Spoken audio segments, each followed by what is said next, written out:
আসসালামু আলাইকুম। সংবাদে আপনাদের সবাইকে স্বাগতম জানাচ্ছি আমি নুসরাত। শুরুতেই সংবাদ শিরোনাম। যুক্তরাষ্ট্রের ১৭টি ঘাঁটি ধ্বংস করল ইরান। ইরানের সামরিক শক্তি বৃদ্ধিতে পুতিনের ভূমিকা কি? ইসরায়েলে ৩০টিরও বেশি রকেট নিক্ষেপ লেবাননের। ইরান যুদ্ধের প্রভাব করোনার ভয়াবহতাকে ছাড়িয়ে যেতে পারে বলে মন্তব্য করেছেন পুতিন। দর্শক, এতক্ষণ শুনছিলেন সংবাদ শিরোনাম।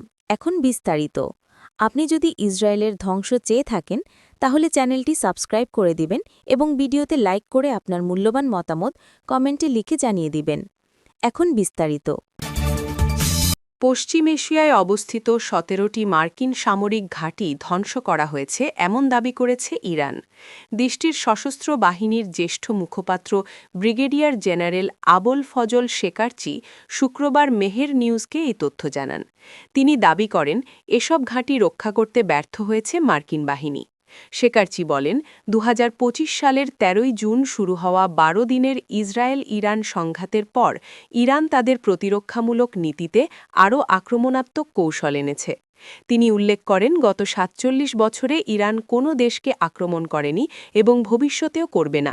তবে তাদের ওপর হামলা হলে তারা পাল্টা আঘাত দিয়ে শত্রুকে পরাজিত করবে। তিনি আরও বলেন ইরান তাদের প্রতিরক্ষা কৌশল চালিয়ে যাবে যতক্ষণ না শত্রুর হুমকি দূর হয়। ইরানের এই কর্মকর্তা যুক্তরাষ্ট্রকে আঞ্চলিক দেশগুলোতে দীর্ঘকাল ধরে সামরিক উপস্থিতি বজায় রাখার জন্য সমালোচনা করেন। হরমুজ প্রণালী নিয়েও সতর্কবার্তা দিয়ে তিনি বলেন বর্তমান পরিস্থিতি আগের মতো থাকবে না এবং যুদ্ধ শেষ হলেও ইরানের নির্ধারিত শর্ত মেনে চলতে হবে। এছাড়া আঞ্চলিক মুসলিম দেশগুলোকে আহ্বান জানিয়ে বলেন তারা যেন যুক্তরাষ্ট্রের সামরিক বাহিনীকে আশ্রয় না দেয়। তিনি আবারও দেশের সামরিক সক্ষমতা বৃদ্ধির কথা উল্লেখ করে সার্বভৌমত্ব রক্ষায় অটল থাকার অঙ্গীকার করেন। মধ্যপ্রাচ্যে চলমান সংঘাতে ইরান ও রাশিয়ার সামরিক সহযোগিতা নিয়ে নতুন তথ্য প্রকাশিত হয়েছে। মার্কিন প্রেসিডেন্ট ডোনাল্ড ট্রাম্পের মতে রাশিয়া তেহরানকে আংশিকভাবে সহায়তা করছে। তবে বিশ্লেষকরা বলছেন এই সহায়তা সরাসরি যুদ্ধে অংশগ্রহণের নয়, বরং গোয়েন্দা তথ্য ও প্রযুক্তিগত ক্ষেত্রে গুরুত্বপূর্ণ ভূমিকা রাখছে। খবর আল জাজিরার। রাশিয়া ইরানকে মার্কিন যুদ্ধজাহাজ ও বিমান শনাক্ত করার জন্য উন্নত স্যাটেলাইট তথ্য সরবরাহ করছে। বিশেষজ্ঞরা জানাচ্ছেন এই কাজে মূলত রাশিয়ার একমাত্র সচল গুপ্তচর স্যাটেলাইট লিয়ানা ব্যবহার করা হচ্ছে। এর পাশাপাশি রাশিয়ার সহায়তায় উৎক্ষেপিত ইরানের খৈয়াম স্যাটেলাইটও ১ মিটার রেজলিউশনের ছবি সরবরাহ করতে সক্ষম, যা মস্কো ও তেহরানের মধ্যে গোয়েন্দা তথ্য বিনিময়কে সহজ করছে। যদিও পেন্টাগন আব্রাহাম লিঙ্কন রণতরীতে হামলার খবরকে গুজব বলে উড়িয়ে দিয়েছে, রাশিয়ার এই গোয়েন্দা তথ্য সরবরাহ যুদ্ধের গতিপথকে প্রভাবিত করতে পারে এমনটাও আশঙ্কা করা হচ্ছে। রাশিয়া ও ইরানের মধ্যে অস্ত্র ও প্রযুক্তির আদান প্রদান দ্বিমুখী। ২০২২ সাল থেকে ইরান রাশিয়াকে শাহেদ ড্রোন ও গোলাবারুদ সরবরাহ করলেও এখন সেই ড্রোনের আধুনিক সংস্করণ ইরানে ফেরত পাঠানো হচ্ছে। উদাহরণস্বরূপ ১ মার্চ সাইপ্রাসের ব্রিটিশ বিমান ঘাঁটিতে হামলায় ব্যবহৃত ইরানি ড্রোনে রাশিয়ার তৈরি জ্যামিং প্রতিরোধী ন্যাভিগেশন মডিউল পাওয়া গেছে, যা ড্রোনকে ইলেকট্রনিক হস্তক্ষেপ থেকে রক্ষা করছে। ইউক্রেন যুদ্ধে রাশিয়ার যেভাবে ড্রোন ও নকল লক্ষ্যবস্তু ব্যবহার করে আকাশ প্রতিরক্ষা বিভ্রান্ত করেছিল, একই কৌশল এখন ইরানকে মধ্যপ্রাচ্যে হামলা চালিয়ে যেতে সহায়তা করছে।